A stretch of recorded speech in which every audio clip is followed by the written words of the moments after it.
Hey y'all, I'm Courtney. And I'm Sarah. And this is Bodice Tipplers. The podcast where we read all the books we used to steal off our grandmother's nightstands. And then we drink about it. On this episode, we read Elizabeth Peters' Devil May Care. The biggest trigger warning for this book is... Care. Oh, Jesus fuck. That's a whole... That's a video game. On this episode, we read Elizabeth Peters' Devil May Care. The biggest trigger warning for this is that, like, it's really about, like, the devil. Like, Old Scratch. Like we're talking cloven hooves and tail and horns. I don't know if I'd call it really about the devil. The devil makes an appearance. He makes a cameo. It's like a big sweep season cameo kind of business, and all of a sudden the devil's there. Well, yeah, I know. But, I mean, when you think about, like, you know, the little roles that people have won Best Supporting for. Obviously, I'm just saying it's not Al Pacino as the devil. No. But I was not expecting the devil to be in this book. It also has, like, the kind of witchcraft where people sold themselves to the devil. So it's not the kind of witchcraft that if you call yourself a witch now is probably what you do. And, you know, you might find that kind of offensive. It also has, some stereotypical librarians and gay men.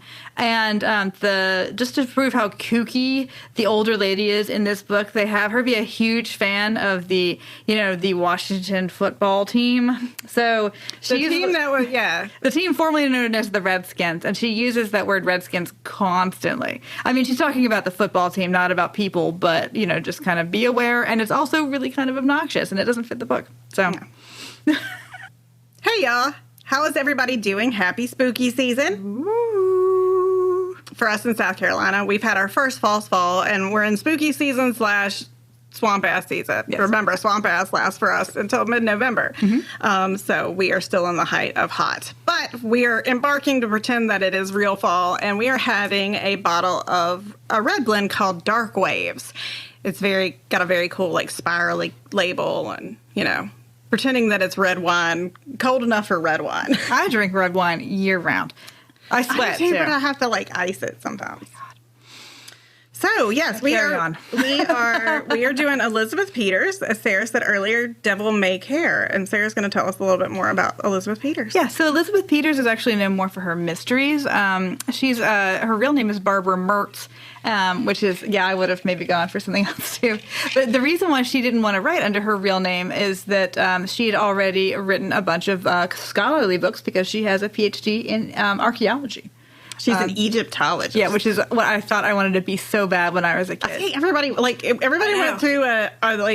went through the, you know, working with dinosaurs and Egyptology. Yeah. That was such a big thing for us. You remember, like, the Ramses exhibit? Oh, God, that was huge. I still have the book from that. Yes. Yeah, my mom took me up to Charlotte to go see it. Yeah, at the Met Museum. Yeah, big deal. So anyway, she wrote all these Amelia Peabody, like, kind of mysteries, but they have a bit of a romance element in them also. They're kind of like J.D. Robb, in that, like, you know, like the main couple meets in the first one, but they stay together throughout them all. But it has that, like, you know, that kind of married people romance thing. But she also wrote some Gothics, and this is one of those. And it's a modern Gothic, and it does have a romance element, but I would say that the mystery is kind of the stronger element. I was hoping for more romance. Yes. But, like, it was more mystery than romance. So we don't have the original cover, I don't believe. No, our cover has, like, a cat statue, a book, and a candle. Which could be anything. Yeah, it really could. I'll read the back cover, and then I'm going to read the acknowledgement because it's kind of amazing. Ellie and Henry are young, rich, and engaged. When Ellie's eccentric Aunt Kate asks her to house sit at her palatial estate in Burton, Virginia, Ellie is happy to oblige. She feels right at home there with nearly invisible housekeepers and the plethora of pets. But conventional Henry finds Aunt Kate and her lifestyle a little hard to take. After he leaves, Ellie realizes there are disturbing secrets about the local aristocracy buried in dusty old books she had carried into the mansion, and her sudden interest in the past is attracting a slew of unwelcome guests, some of them living, and some of them perhaps not. Ooh. But there are no such things as ghosts, are there? And the terrible vengeance that Ellie and her friends seem to have aroused, now aimed at them, surely cannot be satanic? Okay, I just found the original cover. It is so much better. Oh, it's lovely. Yeah, it's like green with like a horseman I think it's a horseman. Yeah, it's kind of hard to tell what's going on with it. And then it's got like a lady's face kind of floating. It's very lush. Yeah, it doesn't warn you about the devil part though. And then also, we just discovered as we were like recording, the the acknowledgement, the epigram, I guess. Yeah. What do you call it when it's like, to my dearest wife who did all the research in this book? To the Washington Redskins, with thanks for all the hours of viewing pleasure they have given me, and especially to the greatest of them all, number 9. Yeah. So, let's dive into Elizabeth Peters. Yeah, okay. This book has a lot of people, and we're going to do our best to keep them straight. It is, the funniest thing about this book that you should understand when we're trying to explain this is that it is a book full of capers, multiple capers, but the viewpoint character is not involved in any of them. No. They happen to her. Like, she's the mark in the capers. So it doesn't make any sense at all and it would have been impossible to her for her to figure it all out. And you'll understand when we explain what all happened. So just because she didn't figure this out early, that she's not stupid for it, because this is bananas. It's too stupid to think actually like these things happen. This is not something that no. Uh-huh. So okay. like the back cover said, the book centers around Ellie. Ellie is engaged to drip/boring person / lawyer Henry. He's a Washington striver. He's a bad fiance, but he's the worst bad fiance we've ever had, even though we've had like killer bad fiancés. He's just so boring, and he's so snobby, and he's so ugh. And he thinks that, of course, like, Kate's going to settle down to be like the wife that he expects, and Kate already has no time for him. I don't understand why Kate's with him at all. Kate, Ellie. Yeah, so Kate's her aunt, right? Yes. She's going to house sit for Kate, because Kate has to be somewhere that they don't really explain why or where. She's going on vacation. Right. But she's got like 1 million animals. It's kind of a hoarding situation. Well, you don't. Okay, so she but she can take care of them all, so it's not like, it's not a damaging thing. Well, it's a lot of animals. So Ellie and Henry drive to this like remote palatial estate in like Virginia, and I don't understand this house. I don't know if this house is supposed to be run down or if it's supposed to be gorgeous. I don't know. Well, they get there and there's approximately 50 cats and like 5,000 dogs. There's also like other things. Like there's specifically a rat that everything respects and Roger the rat who rules the household. Yeah. Uh-huh. It's weird. But you can't, obviously it would have to smell, right? I would think so if you got that many cats. But I think that we're supposed to think that it's like run down in a charming, like, old money way, and that there's just her workshop that's kind of a mess. But I don't know if it was supposed to be Grey Gardens or what. I'm thinking, well, I don't know. I imagine Grey Gardens because I imagine that it smells. Yeah. But so Kate is happy to see her and has her friend Tom, who was clearly coded as gay. They never say, but it's like they make references to it all the time. And of course Henry's a big old homophobe. And so they stay. The idea is that Henry's going to drive Kate to the airport early in the morning. So they stay the night and they get Henry really drunk. And he just like makes a bigger and bigger ass of himself by like talking about the wrong quarterbacks. There's a surprise dinner party with. It's Kate. Kate, obviously, even though she lives in a Grey Gardens type house, she is still very in vogue and knows all the people that she's supposed to know. And so this dinner party has a senator. I don't know if he's a state or a... No, I think he's a senator because they were talking about, I'll help you in Washington. Yeah. So like a senator. Yeah. So Lindsey fucking Graham is it this thing. So like, surprise, hey, thanks for driving my niece all the way here. We're going to have this like impromptu dinner party with these very fancy people. And so like Sarah says, they keep plying Henry with wine and Henry just makes the giant ass out of himself, which we all can... I've done that. Yeah, I might have. I've done that, but it put a pin in the senator because it turns out that he's from one of the 6 very old, very like all the way back like Mayflower families, whatever, of this Virginia county. All right, so I remember him. But his name is Grant. Grant, and of course, like Henry is just slavering over himself to shake the hand of a senator because it's, dude, they work for us. Those are our employees. Yeah, you should be nice to your employees, but you shouldn't be like Yes. Yeah, fawning. I would like to say some things to Joe Wilson as my employee. Yeah. Anyway, so, okay. So all that kind of, that's like setting the stage. So what you find out is that Ellie's going to be by herself in this big old, creaky house for like some time. And she's glad to have the chance to kind of get away and kind of think about this Henry situation and everything. Tom is going to be nearby. He's in like the house, like the nearest plat, I guess, but you had to like crash through the woods to get there. So like, he's like, you call me if you need me, if anything, happens. And then everybody leaves. And, she gets to have some time to herself. After they put Henry to bed, Henry obviously had too much to drink.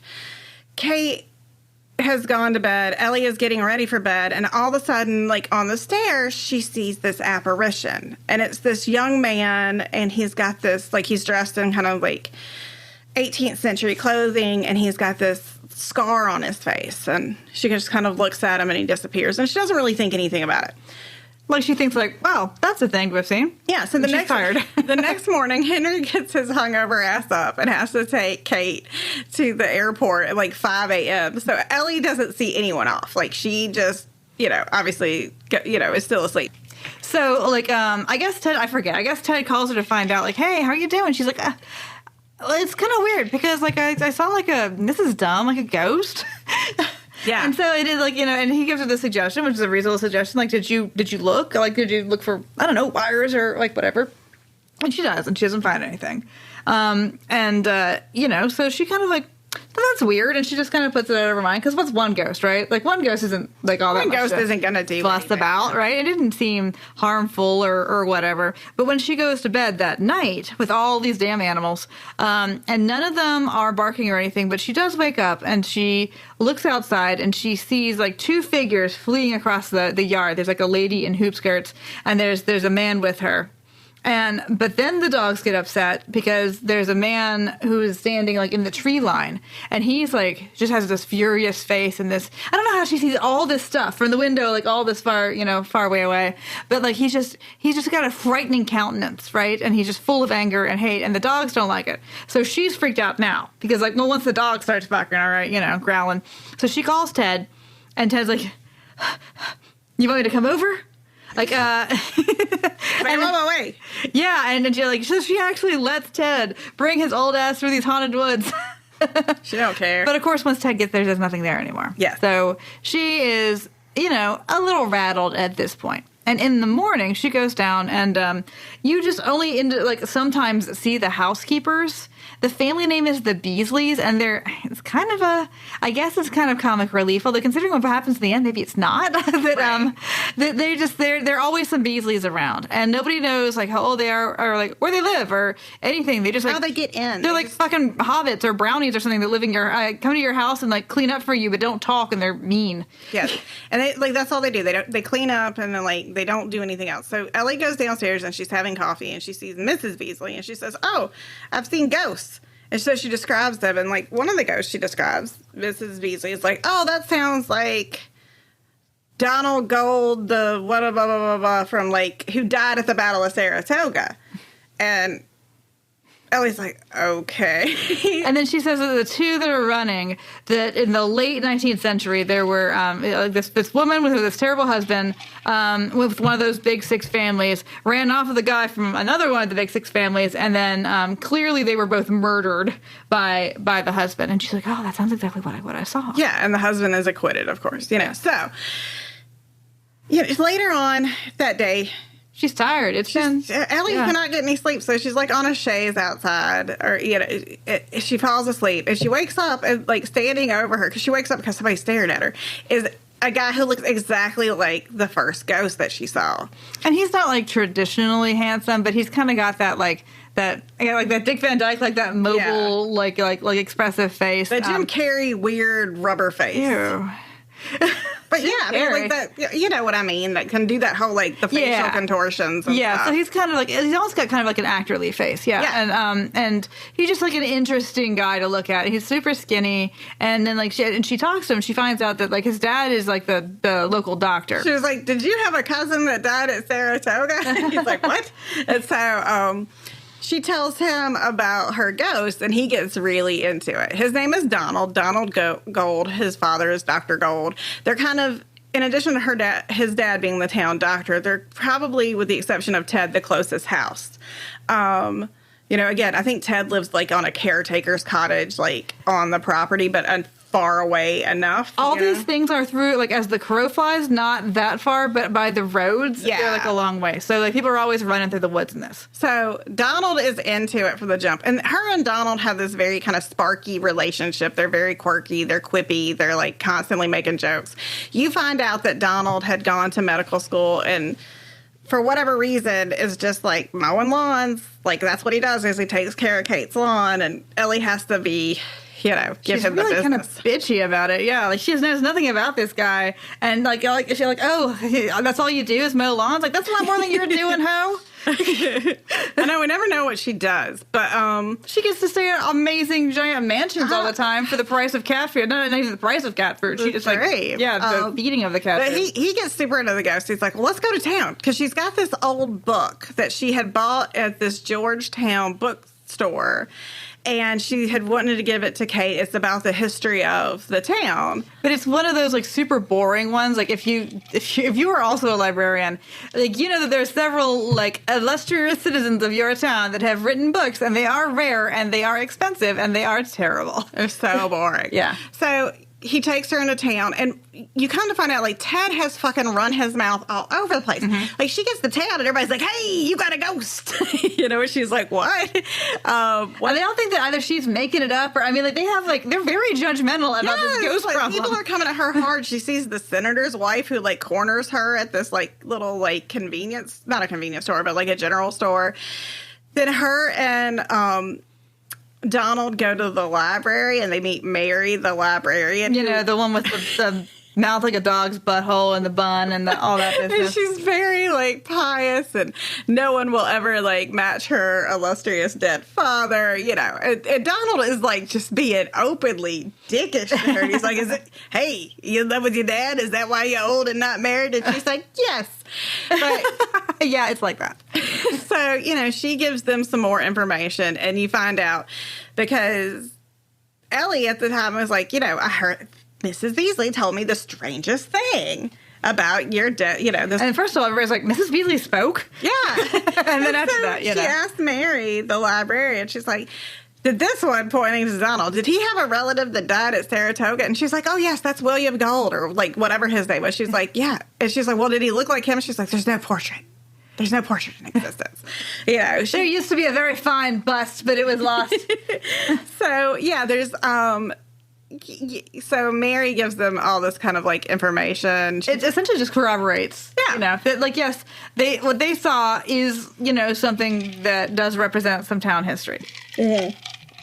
So that night they go to dinner at Donald and Dr. Gold's residence. Donald is like he cooks all the food.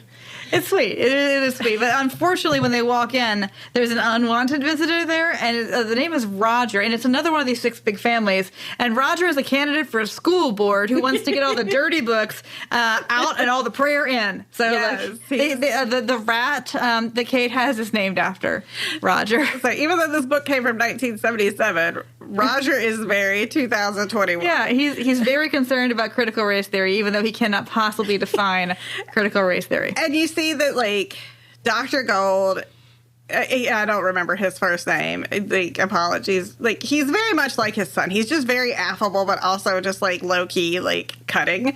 And he gets Roger out, and she, Ellie's like, well, why don't you tell him that you won't vote for him? He's like, if I did that, he would stay longer. Yeah. You gotta just be, like, non-committal and, like, And, you find out that his wife had died a few years ago. There's this amazing bust of her in the house, like, kind of like the Lionel Richie bust at the end of the Hello video. She's like, I don't know what this material is, but there's this amazing bust. And he's like, oh, Ted did this for me, to help me remember. Yeah, like, from a photograph even. So Ted is a very talented artist. Sculptor.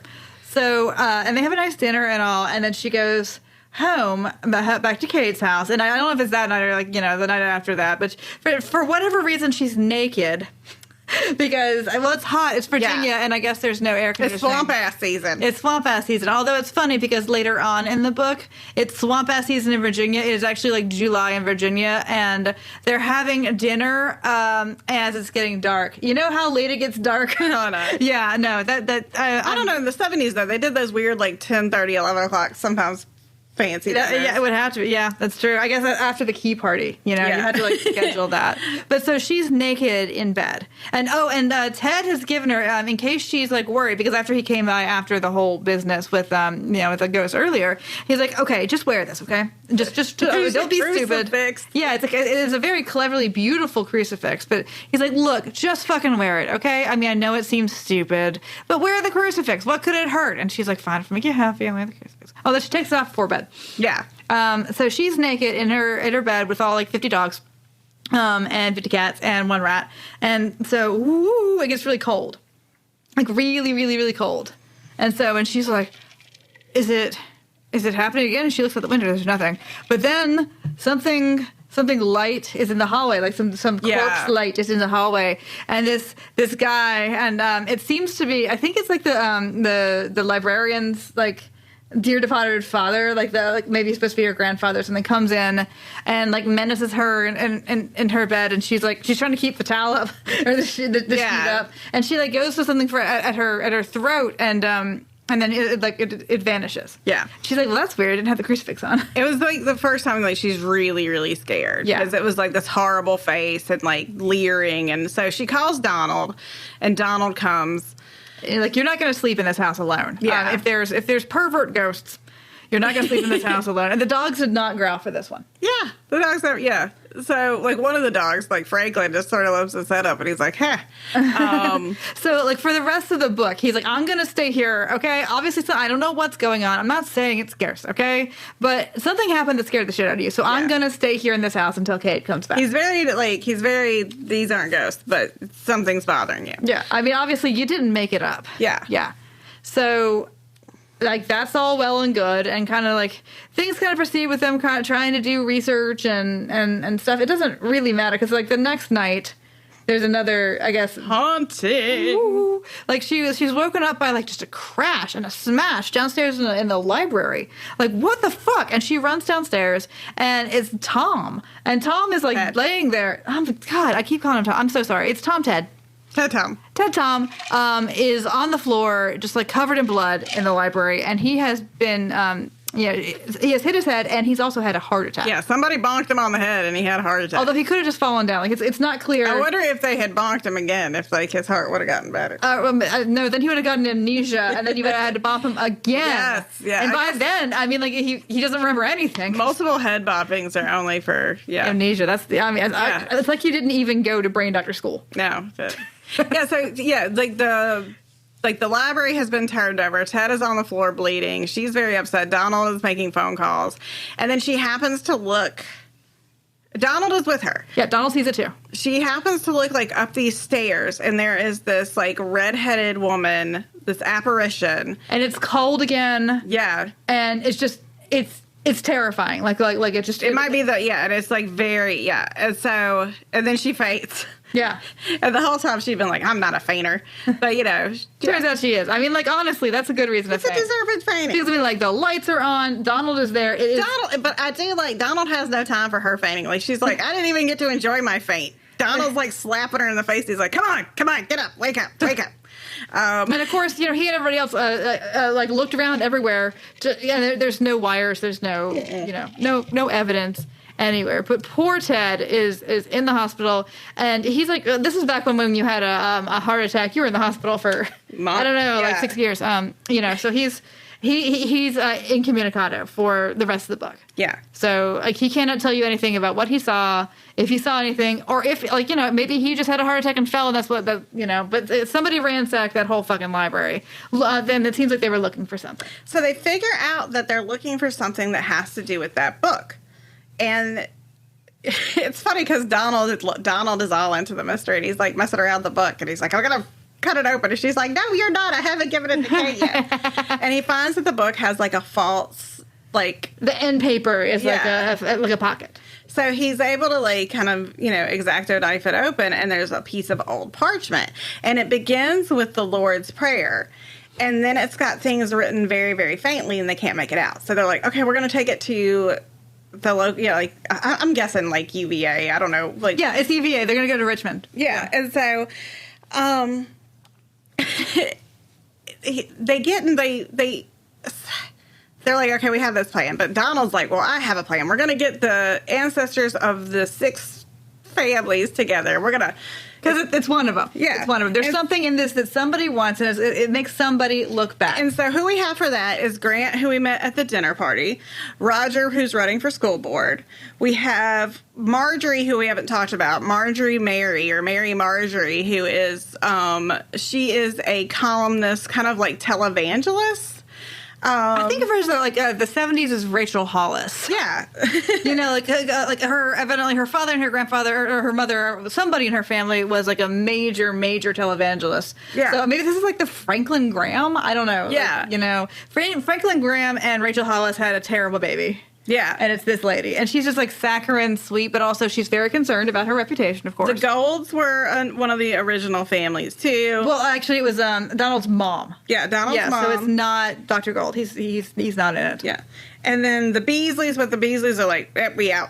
And then also Kate's husband had been one of the families. So what they do is they have Mary, Marjorie, Grant, and Roger come over. And it's kind of like they're questioning them. And Mary... At dusk, they come over. Yeah, Mary the librarian is like, the only sensible thing, the only thing that we can do that makes any kind of sense is we have to have a seance. Yeah. I mean, that's really... Obviously. And everybody else is like, what? Oh my God, here she is again. Here's the fucking... every time you go to her goddamn book group, is to have a seance again. No, we're not going to have a fucking seance. And then is it Grant who says, look, it's really obvious it's Cade. It's like, you idiots. Like, it's Cade who thinks this is funny, right? Because, like, have you talked to her? Well, no. Evidently, when Kate goes places, you can't find her. A storm blows in, and... then they decide, well, fuck it, let's just have a seance. And they have this, you know, Mary's in charge of the seance. Dr. Gold is like, this is some dumb shit. Donald is like trying to kick somebody. Like, he's trying to kick Ellie under the table and ends up kicking a dog. Like, it's very funny. It's a very funny scene. But they start the seance, and Mary is like, if someone is here, you know, give 3 sharp raps, and of course, boom, boom, boom happens. And, you know, they're like, oh, God. And then they realize it's the front door.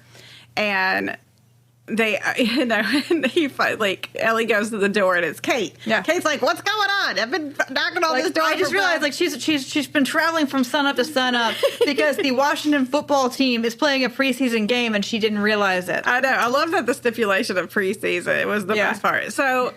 she's like, well, what's going on? And so Ellie just breaks down because it's been a very stressful 4 days for Ellie. And, you know, Kate's like, Yeah. And at this point, you're like, you know, maybe Dr. Grant is right. Maybe she didn't go anywhere. So, she throws everybody out of the house with the exception of Donald, who she loves, and Ellie, who... did we mention that the rat guy is there, too, the school board? Oh, yeah, Roger. Yeah, Roger was, again, one of the families. And, you know, everybody has their reasoning for... wanting this book, you know, because, like, it's got the family histories, and some people could think, like, oh, there's things in there that I don't want people to know about my family. But there is a copy in the local library. Yeah. So it seems to definitely be about this thing that they have not yet gotten a chance to have translated. Yes. And, I mean, like, the way she describes it, you can tell that this woman has dealt with old documents, because essentially it's, like, probably iron gall ink that's written, like, the Lord's Prayer, although it does say there's a tense issue.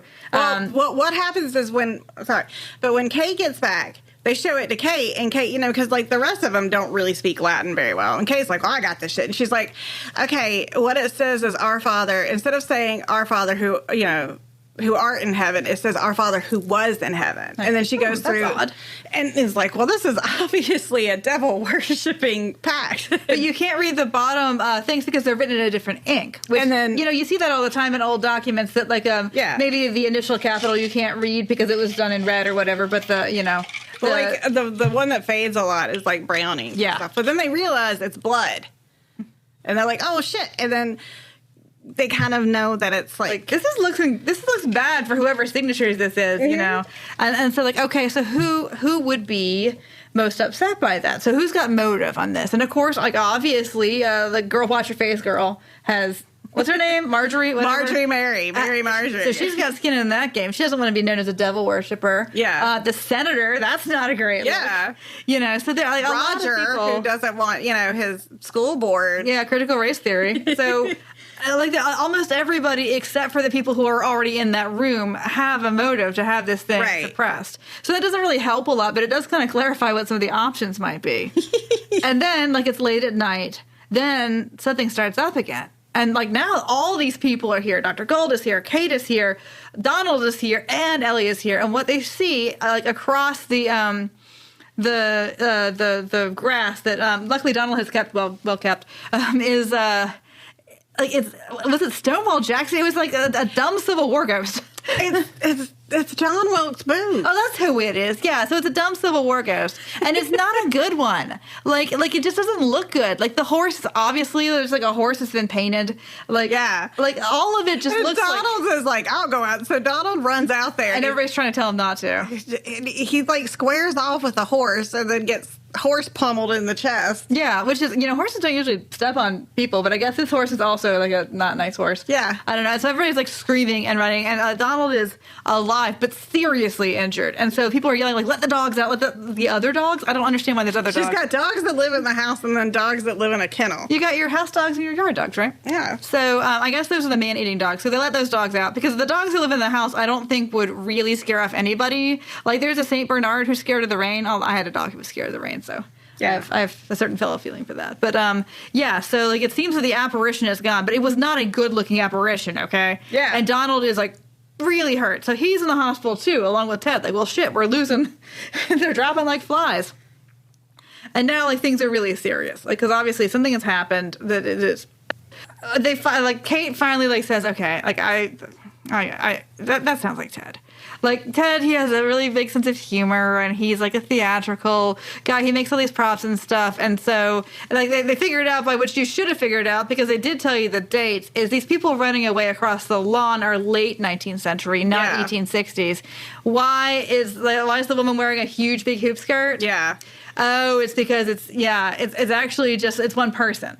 And they've got their clothing and stuff. It's like if you saw the movie, the M. Night Shyamalan, The Village, and you knew anything about history, you knew within the first, 30 seconds of that movie what the deal was. Yeah, they're not historical people, yeah. Well, no, it wasn't that. It was just like they had greenhouses that were made of glass and all this. I was like, yeah. I remember seeing it with Christopher. I was like, this is they're in modern times. And he's like, what? I was like, that's way too much glass for this time period. Well, not that people who make things in that time period don't always get it wrong, but so I mean, I guess because Ellie just she sees hoop skirts and she's like, oh, old Virginia. Yeah, and she should have been thinking about what I'm just saying, if you know your history, these are not the clothes that people from 1780s would be wearing. Just like in The Village, people would not have an entire greenhouse made of glass. So, from that, they kind of unravel it, oh, okay. And they go to Ted's basement, where all this stuff is, and they see, they see the two ghosts, the lady in the hoop skirts and the man who's actually not, a whole person, so it's just, a puppet that you hold up. And they see, the stuff, the one who, was leering at her, that was Ted. Yay. I don't know. I guess, once you get into your ghost costume and you're get your ooga booga on, and you're not you're knocking, and your chains and stuff, and you see somebody's naked. What are you supposed to do? Go oh, excuse me? Well, they do say that Ted wouldn't have realized that her nakedness because of the way the lighting was or something. Yeah, and he's wearing a mask. And also Ted does it because he just is a gay man having to live in 1970s Virginia, and he just wants to fuck with people. Yeah, you got to get your jollies how you can, because he hates these old families because they treat him like shit because they're giant homophobes. Yeah. So his motivation makes total sense. Yeah, but you're going to harass the one girl that's nice to you. The reason that he ran is because he thought that she was reaching for the crucifix that he gave her. And so he was like, oh, she's actually scared. I got to ooga booga my way out. so they find that. But they, and they're like, okay, so what about, how did he do the one that we saw on the stairs? The redheaded lady. Yeah, how did he do that? And they don't find anything for that. And they don't find a costume for the man who was in the trees. And they don't find that John Wilkes Booth thing, but they know, like, oh, that's from, like, the community theater prop. We'll never figure out whose horse that was because everybody has horses, but, like, we know that Ted didn't do that one because that one was terrible. That one was not well made. But they can't really tell, like, how many other costumes there might be. But they don't know why Ted would have been in... Like, they don't know if Ted... This book is so in the weeds. I know. They don't know if Ted was there, like, when he got conked over the head. They don't know if Ted was there to do another ghost thing, or if Ted had broken in to look for the book. They don't know what Ted was doing there or why. So that's, like, what they come at. But they know it's not Ted now, because Ted is definitely still in the hospital. So they know it's somebody else. And so, obviously, remember, their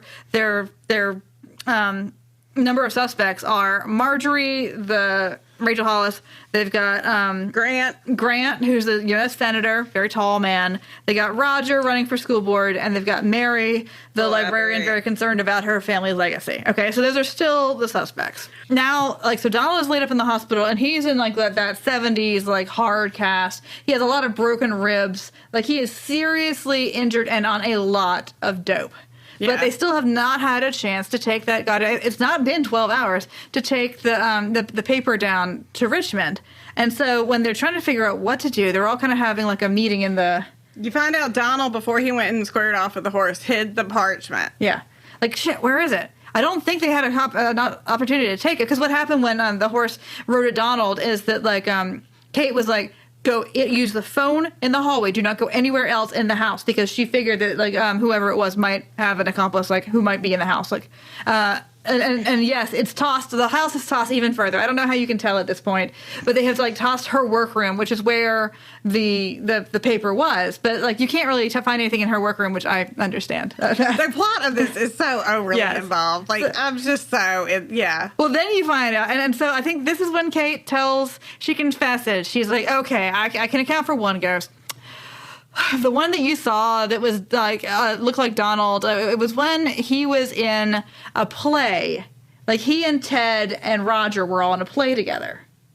Yeah. And so that this is she set up the first ghost because she was trying to matchmake Donald. She wanted to matchmake Donald and Ellie before she left because she hated Henry so much. So in other words, rather than just say, hey, would you like to go out with this nice young man who lives next door? She wired in a tiny, for the 70s especially, projector that, like, worked through a pinhole and all this stuff, and then knew that she'd be too rattled to look for wires that night. Stupid. So she went and fixed it all before she left in the morning. So that's one ghost fucking accounted for. All right, that's one ghost accounted for. Like, thanks a lot, Kate. That's like that's kind of like, oh, that's so Kate thing to do. Kate. Oh, Kate. So meanwhile, they're looking. They can't find the fucking paper, and now they're like, what the fuck? And the next day, they find out that Donald has escaped the hospital. And Donald's great plan is to be so brave that he runs, and he's going to expect whoever it is to follow him. Yeah. He's going to, like, ambush him. Like, they're like, Donald, you're in a giant fucking cast. You're high as 20 kites. That's back when you could get the good drugs. Yeah. You're calling from the fucking, like, the crisis caused by the... This guy is a walking, talking opioid epidemic himself. He's driving around. He gets one of his friends. I wanted this to be another book. Like, he gets one of his friends, like Donnie, continuing Trans Am Summer. Donnie comes and breaks him out of the fucking hospital and then gives him speed, gives him uppers to counteract. I was like, is he just doing bumps of coke in the 8 balls, I believe they're called. He's doing a bump just to, like, into the fucking Trans Am. It makes you a better driver. Like, it should be like, all right, they're gonna come. Why do they want you? You're in the hospital. Where would you have stuck that parchment? He told, I forget how he told them. He told them, though, like, somehow he let it get out that he has the document. I know, but it's just like... He doesn't. No, but also he's high as shit. Yeah. And, like, and he is being followed. But luckily his dad recognizes the bar noise from behind him. Like, oh no, that's definitely the video poker from Joe's down on... Yeah, they're like, you stay there, we're coming to get you. And he's like, okay. Donnie, stop giving him speed. Yes, so, y'all are both in big trouble with me. So they pick his ass up and put him in the car, and so that's a thing that happens. Yeah, this book is wild. And then he's like, no, I don't actually have it. And so He's like, I hid it in your workroom. She's like, in the workroom? He's like, well, it's the messiest place in the house. Which is a very valid point, because nobody's going to go look through your squalor.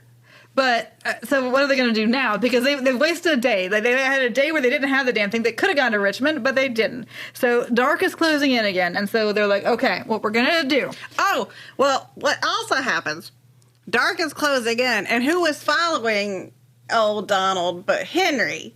Henry. Oh, yeah. I forgot about Henry. Remember Henry, the bad fiance? Henry had gotten a case of the psychosomatic shingles. Yeah, because Kate's not really a witch, but she gave him the idea that he was. Yeah, and so he's all better, and he's come to check on Ellie, and he's heard, like, he had come into town and stopped somewhere, and somebody's like, hey, that gold boy and that lady are... Also, she's making up all these ghosts. Yeah, he got all these ghosts. So he gets there, and he's like, "Hey guys, what's going on?" And Kate's like, "Oh, I don't have time for you." God, oh my God, yes, okay, don't go anywhere. Stay right here. So, like, Kate's plan, which is probably a decent plan, is like, let's just barricade ourselves in my movie room, and we'll watch highlights of Redskins games. But and the movie A Night at the Opera. Yeah.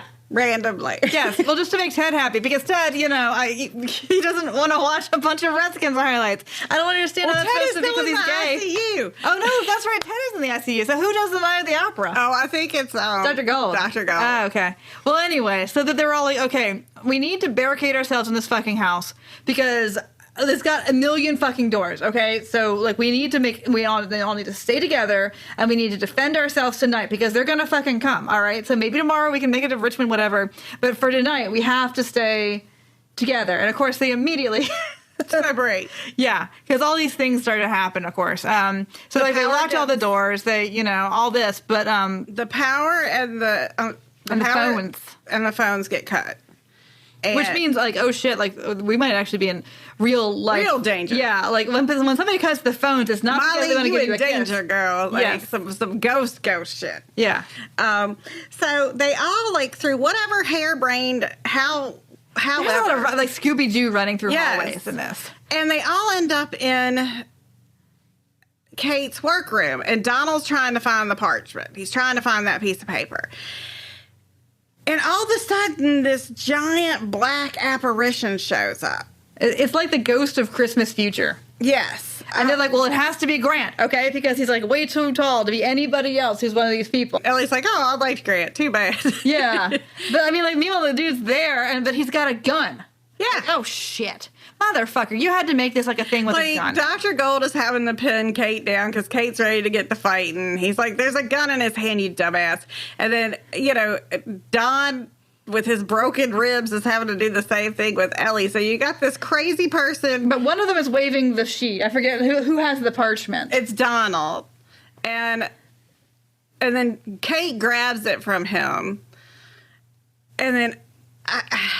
I don't remember exactly how this happened, but suddenly there is a red glow from behind this figure in the corner. And it's an amazing special effect that Ted would have done, right?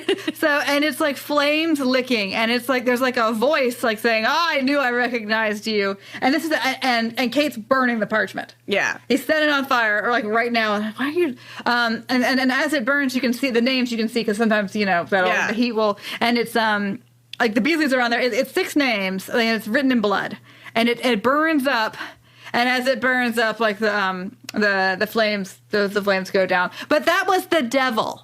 The devil shows up, like, and he doesn't like.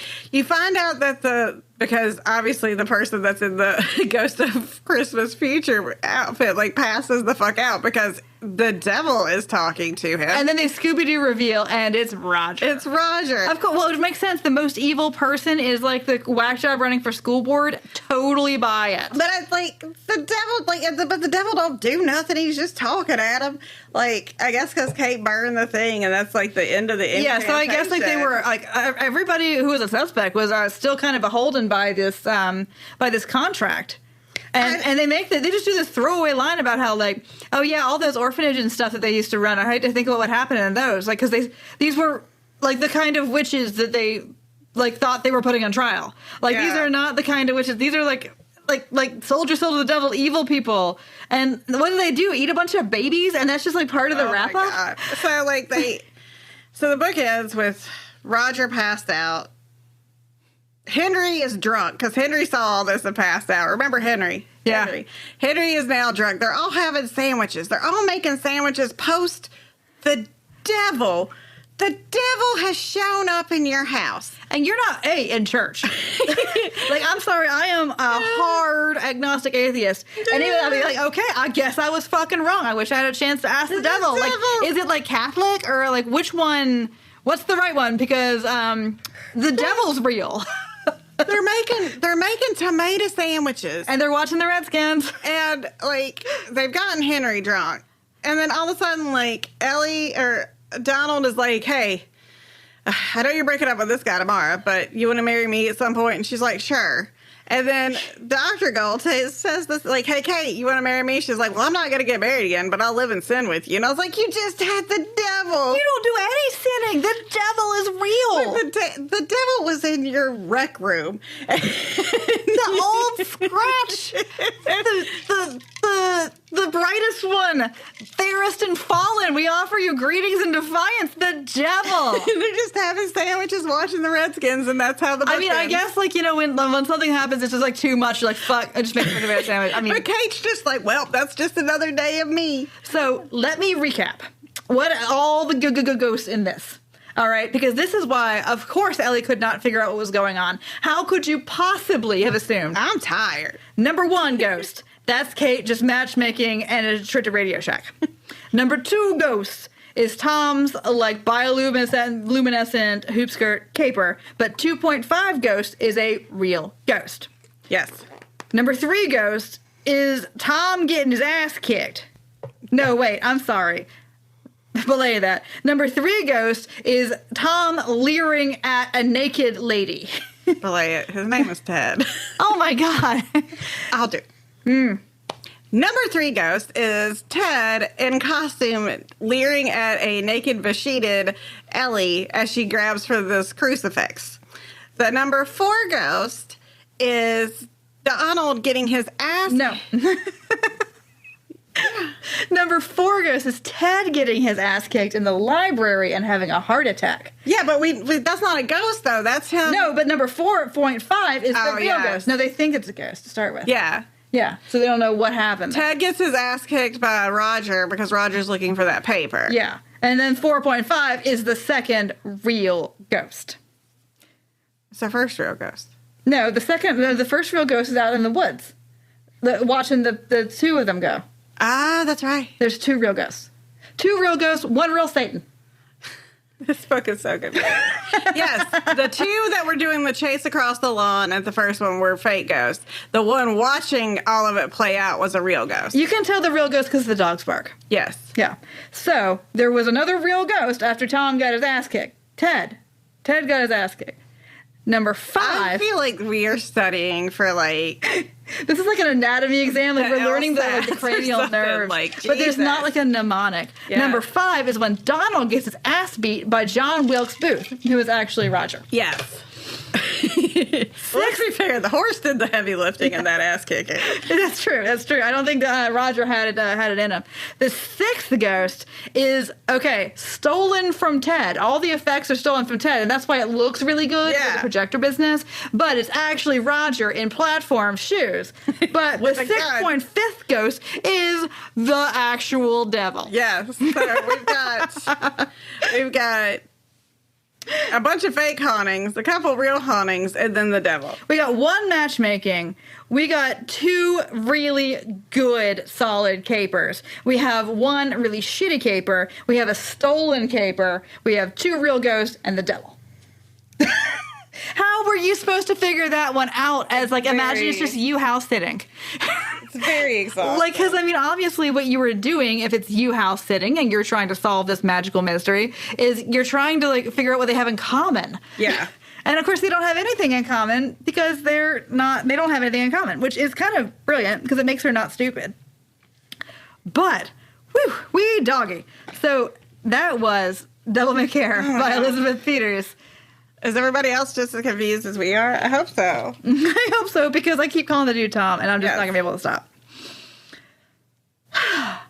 So, question time. Okay, so while that book was definitely heavier on the mystery than on the romance, it definitely did have a traditional romance novel structure. You could certainly, I mean, if it were marketed slightly differently, you could, you know, it could be marketed as a romance. It has everything about a romance, so our questions do apply. Yes. Okay. So big dick energy or big dick energy? Oh, I like Donald. Donald was awesome. He was very quippy. He was very fun. Oh, we forgot to say like why it was actually so fucking mean that she was like talking to. I mean, other than that, you shouldn't like make fun of somebody for mowing lawns. Oh, that's right. He had gone. See, yeah. So like, you find out what happens is that Donald has gone to like remote parts of unknown to like do like missionary medicine, and he contracted typhoid. Yeah, and he felt that it was his responsibility to stay.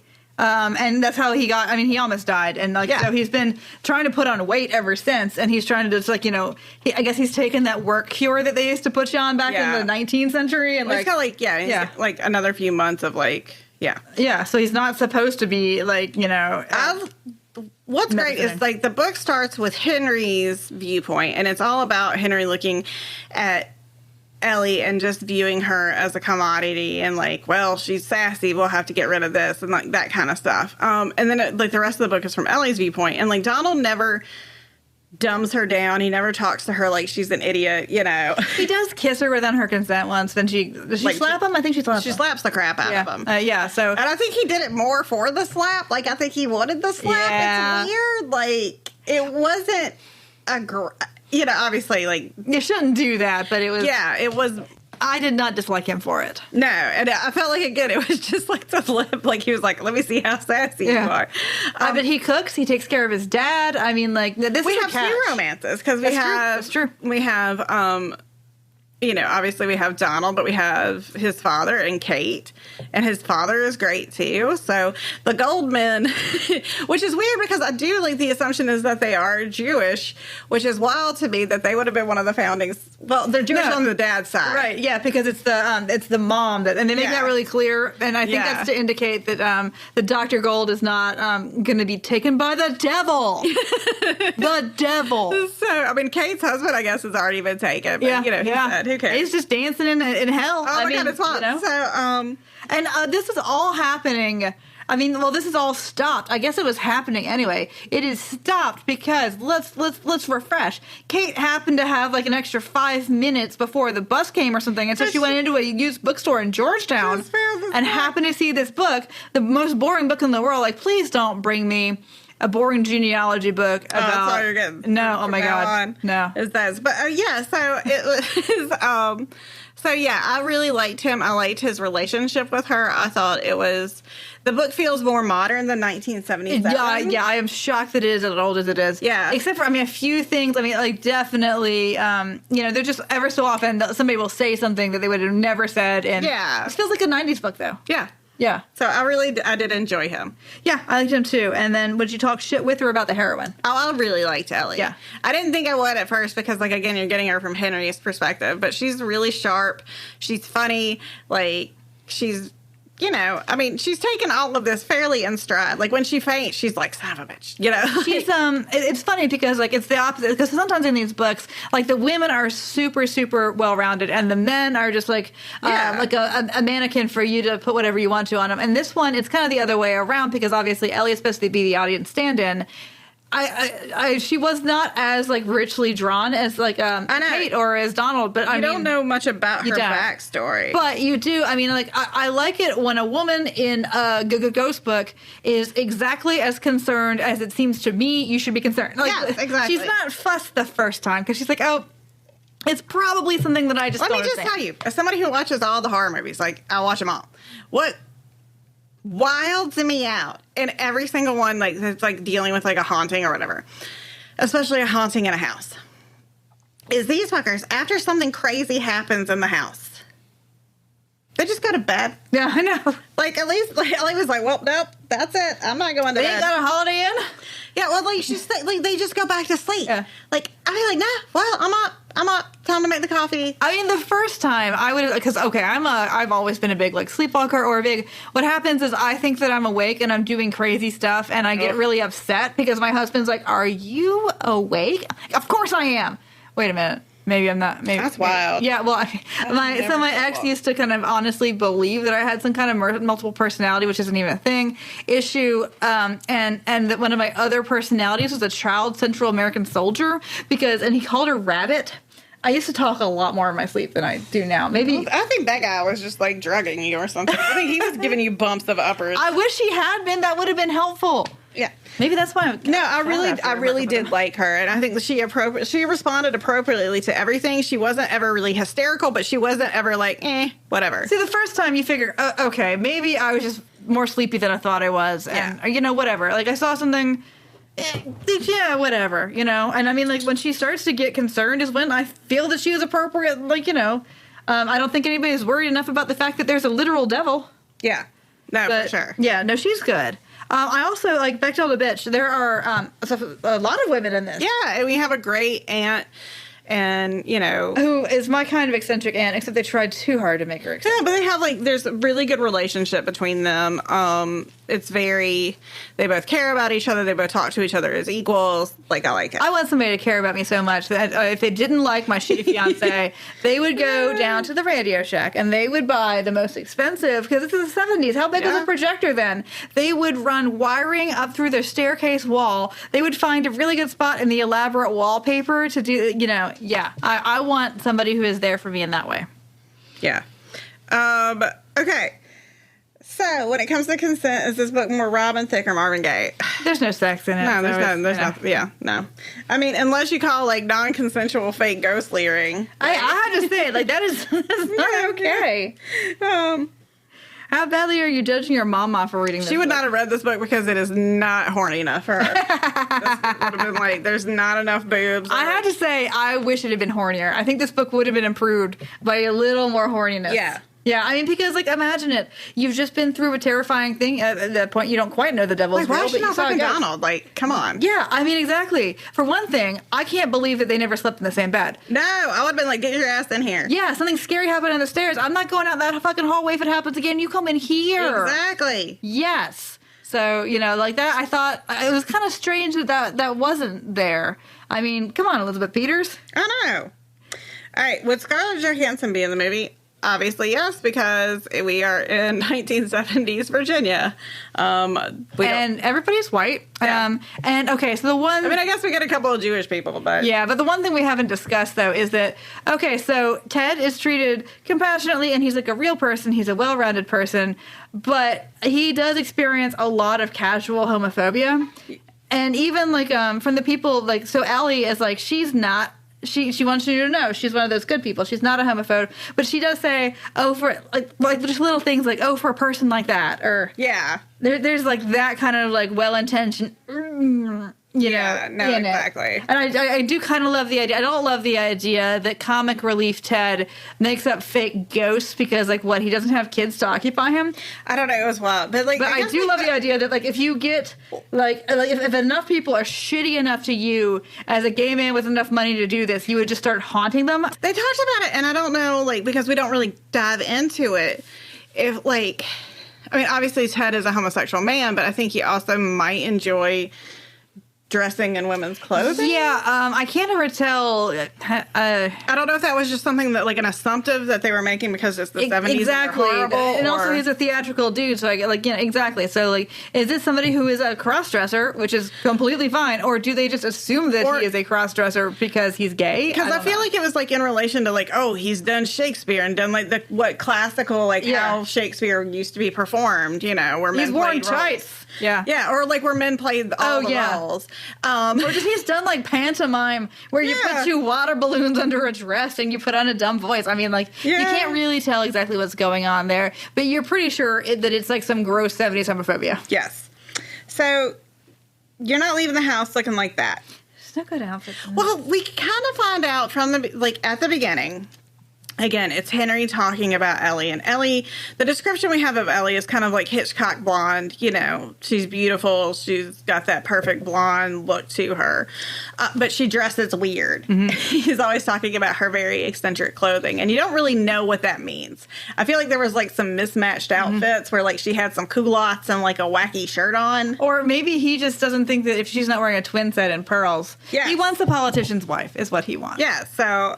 I mean, like, Kate is like the really eccentric, which is why she loves football so much. Although it sounds like maybe Elizabeth Peters just really actually also loves the Washington football team. Yeah. But, I mean, like, so... He just wears scarves. You're imagining, like, I don't know, suddenly I'm thinking about the mom and Hope floats as a taxidermist. Oh, like, my gosh, yes. Or, like how your, like, middle school art teacher dressed. Yeah. Except, like, a little wackier, because Kate is super wacky and also ridiculously rich. Yes. So when you are ridiculously rich, you can wear whatever the fuck you want to. So that's a problem for Henry. He's like, well... This is obviously big fucking money. Yeah. There's a senator in this woman's dining room, and yet I find her distasteful. Yeah. So that's the problem for Henry. Like, to not like money is a new thing for him.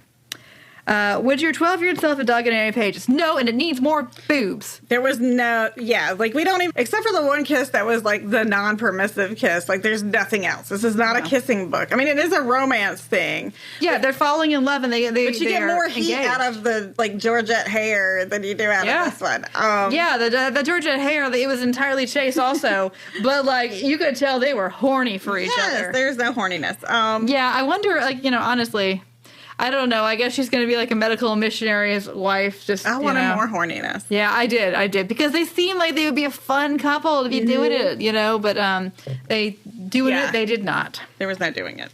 Very disappointed. Yes. Wet pairs nicely with a dumpster fire. They drink a lot in this, which was fun. They do. They have night drinks, and then they have beer. There's a scene where Marjorie Mary invites herself in. You find out that Marjorie Mary is a high-functioning alcoholic, and the whole, like, town knows about it. It's one of those things they don't talk about. So she kind that and the devil. Yeah. She forces her way into Kate's house to talk to Ellie, and, like, Ellie's drinking beer. They have they have... scotch and things at night. They have wine. Obviously, Henry gets drunk a lot. So I think obviously maybe I'd make it Fireball because that little symbol was the devil on the Fireball bottle. Yeah, you need something that's like a little diabolic. I don't know the name of all like the little shots and drinks. Should a human being in the 21st century read this book? I liked it. I thought it was a blast. Again, I liked it. I think it felt very contemporary. Yeah. Obviously, it's got some dated things in it, but I think for a book from 1977, our main characters, especially our main female characters, are not only, like, smart, they're highly competent. Hershey likes it too. Hershey says yes, read it. I think it's a great book. I liked it too. I liked it a lot. And I don't want people to think, oh, well, you just didn't understand what kind of book it was when I say it's not horny enough. I do understand. I mean, I've read plenty of like straight mysteries with a little bit of... I get that. I'm just saying that this book seemed like the horniness might have been like extracted from it. They could have had a little bit more heat. Like they're staying in the same house together, like in adjacent bedrooms.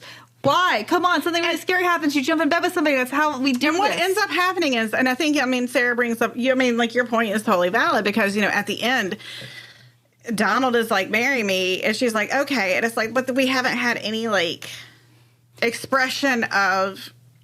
obviously they care for each other, but it's where you need tell, not show, versus like other ones that we've had where it's show, not tell. They've done the things together. They're the things that you would fall in love with doing. Especially, okay, so you see that the devil is real and your entire cosmology is just like up on its head.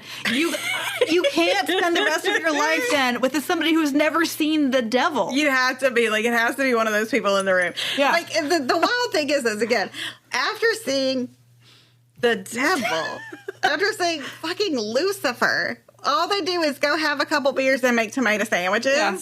I'd have been like, nope. I would have been Henry. Henry was like the most realistic at the point. He would wake up and they would put him out again. It's like, here's another drink, Henry. And he's like, thank you.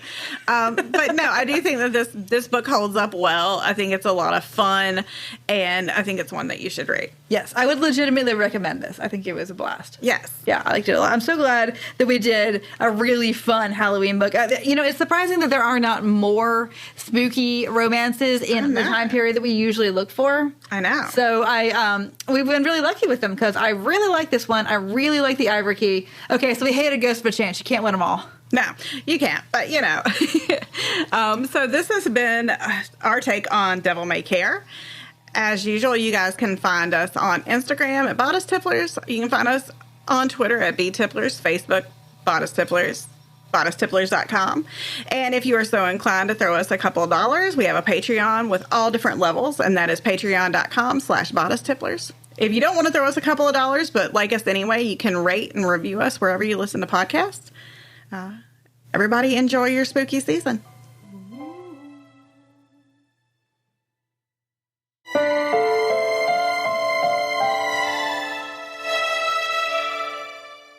Bodice Tipplers is part of the Frolic Network.